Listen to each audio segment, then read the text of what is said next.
চুলের পাশ নেতা দেওয়া হয়ে গেছে, কাঠ রোদে দেওয়া হয়ে গেছে। এখন এই এঁটো বাসনগুলো পরিষ্কার করব। বাসন মাজা হয়ে গেছে। এইখানে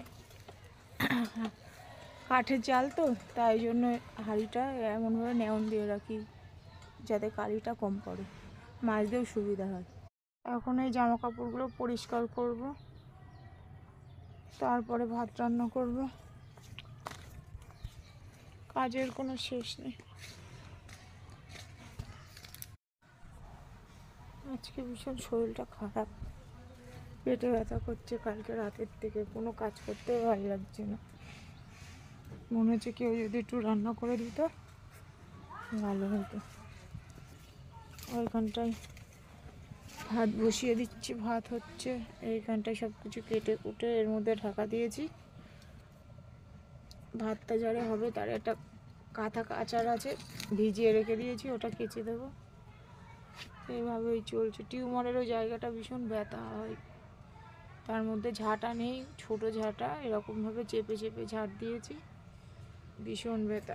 চেক আপে যাওয়ার কথা ছিল, এই 3 বছরের মধ্যে একবার গিয়েছিলাম, তা ওষুধ কিনতে পারিনি, সেই থেকে আর যেতেও পারিনি। মাঝে মধ্যে এমন ব্যথা হয়, হাঁটতে পারি না, পাটা বেঁকে যায়, কি আর করা যায়। এই তেলটা আমার 2 সপ্তাহ করতে বলেছিল, এই শনিবার আসলে 2 সপ্তাহ হবে, আজকে শেষ হয়ে যাবে।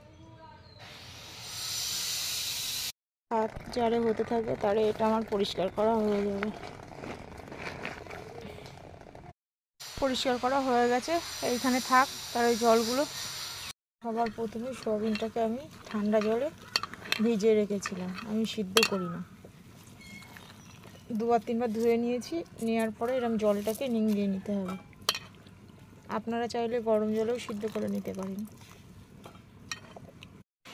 ভালো করে জলটাকে চেপে চেপে ফেলে দিতে হবে।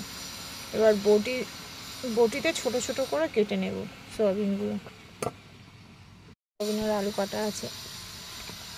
ভাতটা হয়ে গেছে, এবার নামিয়ে নেব। সবার প্রথমে কড়ার মধ্যে তেল দিয়ে নিতে হবে। তেলটা গরম হয়ে গেছে, আমি আলুগুলো দিয়ে দেবো।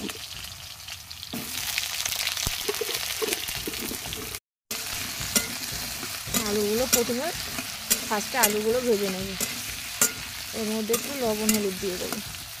এবার একটু লবণ হলুদ দেওয়া হয়ে গেছে, একটু নাড়াচাড়া করে দেবো। আলুটা ভাজা হয়ে গেছে, এবার নামিয়ে নেব। আমি সয়াবিনগুলো ছোট ছোট করে কেটে নিয়েছি, আপনারা চাইলে নাও কাটতে পারেন। এবার এর মধ্যে সয়াবিনগুলো দিয়ে দেবো।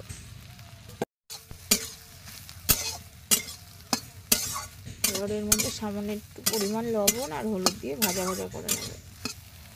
ওর মধ্যে লবণ আর হলুদ দিয়ে দিয়েছি, লাল লাল করে ভেজে নেব এটাকে। সয়াবিনটা ভাজা হয়ে গেছে, এবার নামিয়ে ফেলি। ভিজে কাটে রান্না করা যে কি কষ্ট। কড়ার মধ্যে সবার প্রথমে পেঁয়াজ দিয়ে দিয়েছি, আদা বাটা, রসুন বাটা আর জিরে বাটা, শুকনো লঙ্কা বাটা দিয়ে দিয়েছি। দিয়ে মশলাটাকে সুন্দরভাবে কষিয়ে নেব। পরিমাণ মতো পানি দিয়েছি, দিয়ে একটু নাড়াচাড়া করে নেব। সবার প্রথমে দেবো আলু আর ডিম, এবার এর মধ্যে সয়াবিন দিয়ে দেবো ভালোভাবে।